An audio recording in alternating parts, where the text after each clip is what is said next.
our first 2 rows set up and shims solidly against the wall. Whenever I start, I make sure that all of my starter pieces are shimmed against the wall so that as I'm hitting the next piece into it, I don't lose my expansion space down here. You don't want to force the piece in and you don't want to hit it too hard to go in. If something's not lining up, then generally there might be some piece of debris in the locking mechanism. The locking mechanism might be broken. This is an angle tap system, which means we're angling the first long edge in, and then we're going to tap that piece down so that the end joints lock together. I'm putting what I call the tongue side or the male side into the female side, so you can see the male side is a little bit smaller and the tongue side or the female side comes down underneath that. So I'm putting the tongue in first on top of the locking mechanism of the previous row. Sometimes I'll slide the board back and forth a little bit just to make sure that I've got that board seated well. I can also look down this edge and make sure that I don't have any gaps in between the 2 boards. So as I do that and angle that, I now want to pull it just about as far down into this board as I can. Also leave just a little bit of room so that this locking mechanism doesn't prevent the board from folding down correctly. Once that board has been seated on the long edge, it should stick up just a little bit from the subfloor. So it's not fully locked together. This floor is designed with what's called a pre-tension. As I hit this piece in and lock it in, there's going to be a tension in that locking mechanism, pressing the boards tight, giving it its watertight ability. I'm going to put my tapping block solidly on this piece of floor. I'm going to push down a little bit and tap in as I'm pushing down and feel the piece fold in.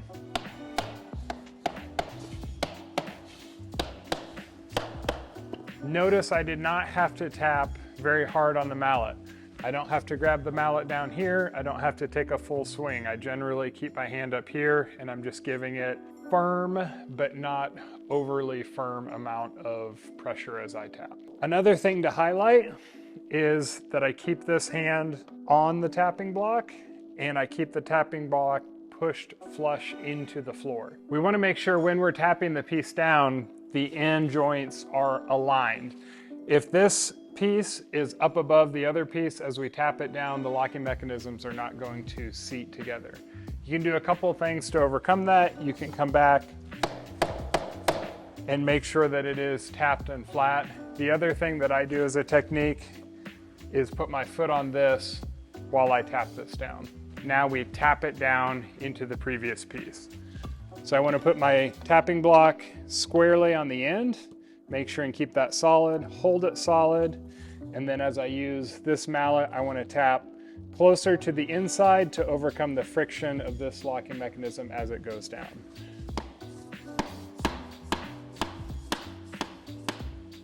Another tip that I've found that makes this easier is to work with the pieces coming towards you.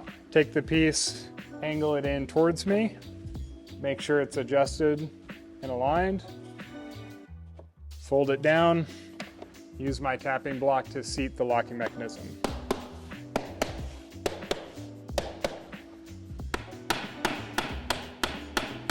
Keep in mind with this product, you have to use a tapping block and you have to tap each piece. Even if it looks like it's folded down, tapping ensures that the proper pre-tension is engaged on the locking mechanism and that the piece is seated all the way into the adjacent piece. Once we reach our end wall, we're going to use a pull bar to insert between the piece and the wall to tap it down and lock the ends together. The same rules apply as using a tapping block. First thing we're doing is we're putting our long edge in angled, tapping block, put this in on the end, make sure it's held solid. There may be some instances you run into where you're not actually able to angle up the long side of the board as it goes into the adjacent. This may be in an instance where you're going under a radiator, under something else, a cabinet, and you're only able to fit the piece in flat and slide it back. The first thing we're gonna do is we're gonna take a scraper and we're gonna scrape the bottom side of the tongue locking mechanism off of the board. Then we're gonna take our tongue and groove wood glue and we're going to put the wood glue on the groove side of the piece we're locking into. Then we're gonna put them together. You also use your pull bar once you get to your last row against the wall, because you won't be able to use your tapping block. We'll angle this piece in.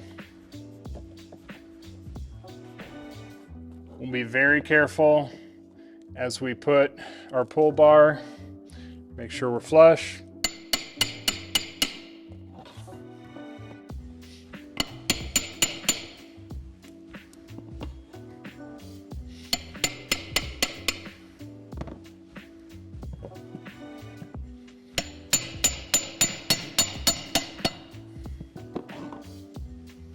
Now we're all locked together.